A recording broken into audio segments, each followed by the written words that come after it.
नमस्ते, the voice story Hind channel में आपका स्वागत है। अगर आपने यह वीडियो शुरू किया है तो आप पूरा देखें वीडियो, और अगर वीडियो पसंद आए तो वीडियो को लाइक, कमेंट और शेयर कीजिए और चैनल को सब्सक्राइब कीजिए। Thank you.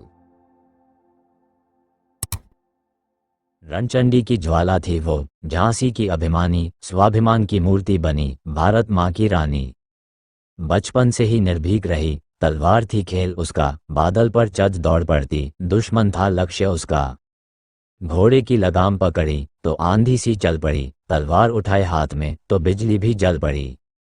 बचपन से ही मनु ने वीरों की गाथा सुनी, हर अन्याय के सम्मुख बनकर आग जली। मैं अपनी झांसी नहीं दूंगी, हुनकार अभी बाकी थी। 1857 की ज्वाला जब हर घर में जलने लगी, स्वतंत्रता की चेतना हर मन में पलने लगी। झांसी की गलियों में फिर रणघोष सुनाई दी, लक्ष्मीबाई के नेतृत्व में सेना तैयार खड़ी। आओ अंग्रेजों, देखो दम, अब रण को रथ बनाएंगे, तुम लूटोगे मेरी झांसी, पहले हम मर जाएंगे। तोपों की गड़गड़ाहट में गर्जन उसकी भारी, दुश्मन के सीने पर जाकर गिरी लक्ष्मी की तलवारी। शत्रु दल सहमा खड़ा उसकी हुंकार से, रणचंडी बन कूद पड़ी मौत की ललकार से। बेटे को बांध पीठ पर बादल पर सवार हुई, सामने आया हर अंग्रेज, बस लाशों की दीवार हुई। गोली खाकर भी रानी आगे बढ़ती जाती थी, भारत माँ के चरणों में प्राण समर्पित कर जाती थी। रक्त बहा पर हार न मानी, अमर हुई वो रानी थी। बुंदेले हर बोलों के मुँह हमने सुनी कहानी थी, खूब लड़ी मर्दानी वो झांसी वाली रानी थी। नमस्ते टीवीएस हिंद। रानी लक्ष्मीबाई, वीरता और बलिदान की अमर गाथा।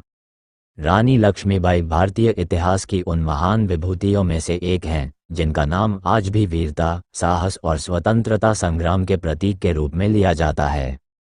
उनका जन्म 19 नवंबर 1828 को वाराणसी में एक मराठी ब्राह्मण परिवार में हुआ था। उनका मूल नाम मणिकर्णिका का था, लेकिन घर में प्यार से उन्हें मनु कहा जाता था। उनके पिता मोरोपंत तांबे और माता भागीरथी बाई धार्मिक विचारों वाले व्यक्ति थे। लक्ष्मीबाई का बचपन अन्य सामान्य लड़कियों की तुलना में अलग था, क्योंकि उन्होंने घुड़सवारी, तलवारबाजी और युद्ध कौशल में निपुणता हासिल की थी।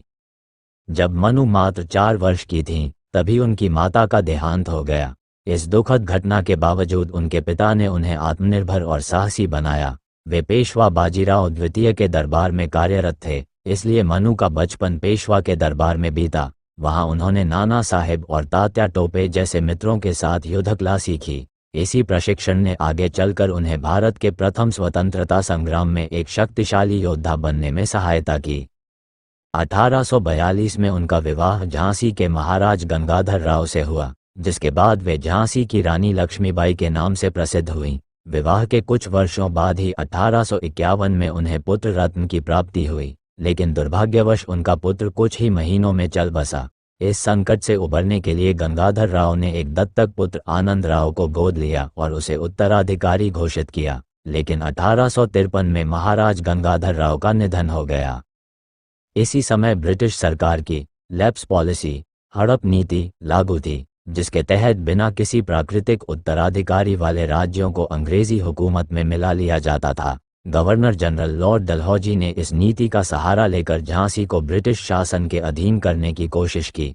रानी लक्ष्मीबाई ने इस अन्यायपूर्ण नीति का विरोध किया और घोषणा की, मैं अपनी झांसी नहीं दूंगी।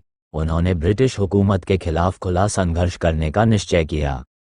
झांसी को बचाने के लिए रानी लक्ष्मीबाई ने अपनी सेना को संगठित करना शुरू किया। उन्होंने महिलाओं को भी सैन्य प्रशिक्षण देना शुरू किया और झांसी की किलेबंदी मजबूत की। 1857 का वर्ष भारतीय इतिहास में स्वतंत्रता संग्राम के रूप में दर्ज है।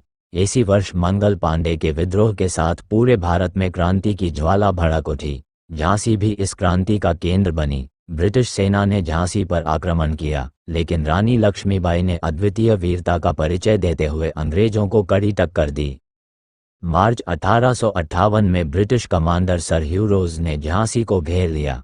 कई दिनों तक चले इस युद्ध में रानी लक्ष्मीबाई और उनकी सेना ने बहादुरी से लड़ाई लड़ी, लेकिन जब झांसी का किला कमजोर पड़ने लगा तो रानी ने अपने दत्तक पुत्र को पीठ पर बांधकर अपने घोड़े बादल पर सवार होकर किले से निकलने का निश्चय किया। वे कालपी पहुंची, जहां तात्या टोपे और अन्य क्रांतिकारियों के साथ उन्होंने ब्रिटिश सेना के खिलाफ मोर्चा संभाला। इसके बाद रानी ग्वालियर पहुंची, जहां उन्होंने स्वतंत्रता सेनानियों के साथ मिलकर अंग्रेजों के खिलाफ आखिरी युद्ध लड़ा। 18 जून 1858 को ग्वालियर के कोटा की सराय में रानी लक्ष्मीबाई ने वीरगति प्राप्त की। युद्ध के दौरान वे बुरी तरह घायल हो गई थीं, लेकिन अंतिम समय तक उन्होंने अपनी तलवार नहीं छोड़ी। उनके बलिदान ने भारतीय स्वतंत्रता संग्राम को एक नई दिशा दी और वे अमर हो गईं। रानी लक्ष्मीबाई केवल एक योद्धा ही नहीं, बल्कि एक कुशल प्रशासक और आदर्श महिला भी थीं।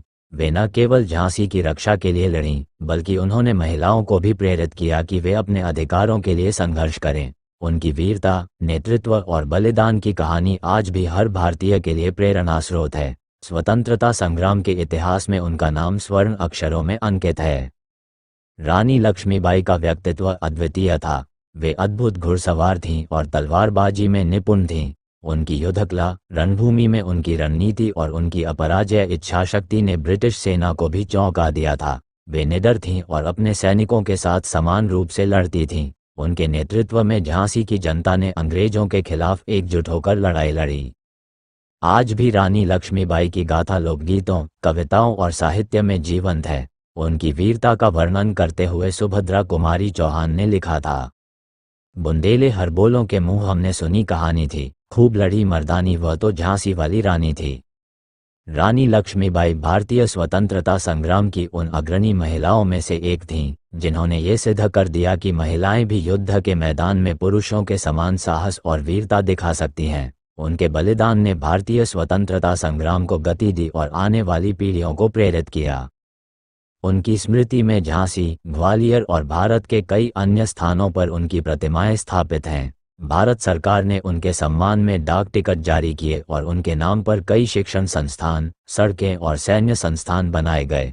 रानी लक्ष्मीबाई का जीवन हमें ये सिखाता है कि अन्याय के विरुद्ध लड़ाई कभी भी व्यर्थ नहीं जाती। उनका अदम्य साहस, आत्मसम्मान और मातृभूमि के प्रति उनका प्रेम उन्हें अमर बनाता है। वे न केवल झांसी की, बल्कि पूरे भारत की रानी थीं और उनका बलिदान स्वतंत्रता संग्राम के इतिहास में सदैव अमर रहेगा।